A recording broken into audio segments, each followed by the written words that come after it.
നമ്മുടെ ജീവിതത്തിൽ മുന്നമേ ദൈവത്തിനു വേണ്ടി പ്രാധാന്യം കൊടുക്കുമ്പോൾ, ദൈവനാമത്തിനു വേണ്ടി നാം നിൽക്കുവാൻ തയ്യാറാകുമ്പോൾ, ഇരുൾ അടഞ്ഞ വഴികളിൽ തിരുനാളമാകുവാൻ ഇന്നത്തെ ചിന്ത.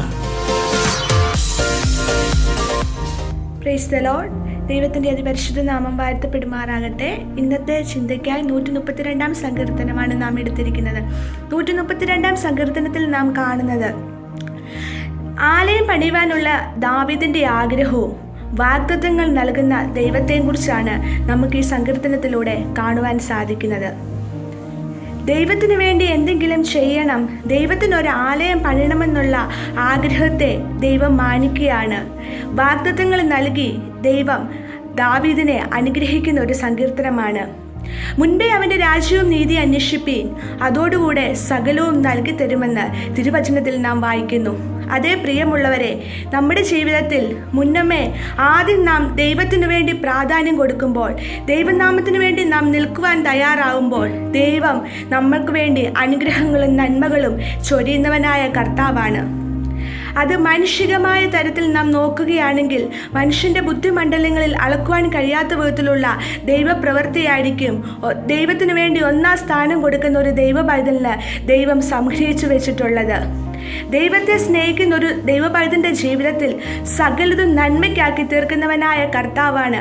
അവിടുന്ന് അങ്ങനെയുള്ളവർക്ക് വേണ്ടി സംഹരിച്ചു വെച്ചിരിക്കുന്നത് ഒരു കണ്ണ് കണ്ടിട്ടില്ല, ഒരു ചെവി കേട്ടിട്ടില്ല, ഒരു മനുഷ്യൻ്റെ ഹൃദയത്തിലും തോന്നാത്തതായ കാര്യങ്ങളായിരിക്കും ദൈവനാമത്തിനു വേണ്ടി, ദൈവത്തിനു വേണ്ടി നിൽക്കുന്ന ഒരു ദൈവ പൈതലിന് വേണ്ടി അവിടുന്ന് കരുതുന്നത്. അങ്ങനെയുള്ളവർ ലോകത്തിൽ നിന്ന് വ്യത്യസ്തരായിരിക്കും.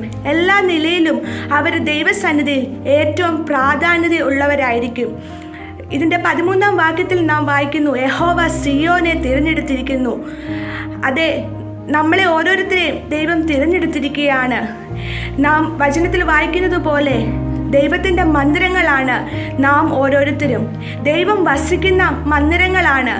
അതുകൊണ്ട് തന്നെ ദൈവം ആഗ്രഹിക്കുന്നതായ കാര്യങ്ങൾ, ദൈവം ആഗ്രഹിക്കുന്നതായ പ്രവൃത്തികൾ, തിരുവചനപ്രകാരമുള്ള ജീവിതം നാം നയിക്കുമ്പോൾ ദൈവഹിതപ്രകാരമുള്ള മന്ദിരങ്ങളായി മാറുക തന്നെ ചെയ്യും. ഓരോരുത്തരെയും ദൈവം തിരഞ്ഞെടുത്തിരിക്കുകയാണ്. നിത്യനാശത്തിൽ നിന്ന്, നിത്യനരകത്തിൽ നിന്ന്, അവിടുത്തെ അവസാന തുള്ളി രക്തം വരെയും മാനവകുലത്തിൻ്റെ പാപത്തിൻ്റെ മോചനത്തിനു വേണ്ടി ഒരുക്കി തന്നു. അങ്ങനെ നാം ദൈവമക്കളാക്കി അവിടുന്ന് തീർത്തു. ദൈവം നമ്മളെ തിരഞ്ഞെടുത്തിരിക്കുകയാണ്. അതുകൊണ്ട് തന്നെ ആ വില മനസ്സിലാക്കിക്കൊണ്ട് ഓരോ ദിവസവും നാം മുന്നേറുവാൻ തയ്യാറാകണം. ദൈവത്തിൻ്റെ തിരഞ്ഞെടുപ്പുകൾ അത്ഭുതകരമാണ്. കാരണം ലോകത്തിൽ പലർക്കും ശ്രേഷ്ഠന്മാരുണ്ടായിട്ടും പലരും ഉണ്ടായിട്ടും ദൈവം നമ്മെ ഓരോരുത്തരെയും തിരഞ്ഞെടുത്തിരിക്കുന്നത് ദൈവത്തിന് വേണ്ടി ഫലം കഴിക്കുവാനാണ്. ദൈവം വസിക്കുന്ന മന്ദിരങ്ങളാണ് നാം ഓരോരുത്തരും. ആകയാൽ നാം ദൈവത്തിന് ഒന്നാം സ്ഥാനം കൊടുത്തുകൊണ്ട് ദൈവവചനത്തിൻ്റെ പ്രാധാന്യത മനസ്സിലാക്കിക്കൊണ്ട് നാം ആയിരിക്കുമ്പോൾ നമ്മെ അനുഗ്രഹിക്കുവാൻ അവിടുന്ന് ഇറങ്ങി വരിക തന്നെ ചെയ്യും. ആയതിനാൽ ദൈവം നമ്മളെ സഹായിക്കുമാറാകട്ടെ എന്ന് ഞാൻ ആശംസിച്ചുകൊണ്ട് എൻ്റെ വാക്കുകൾ ഇന്ന് ഉപസംഹരിക്കുന്നു. ഈ വചനങ്ങളാൽ ദൈവം നമ്മെ അനുഗ്രഹിക്കുമാറാകട്ടെ.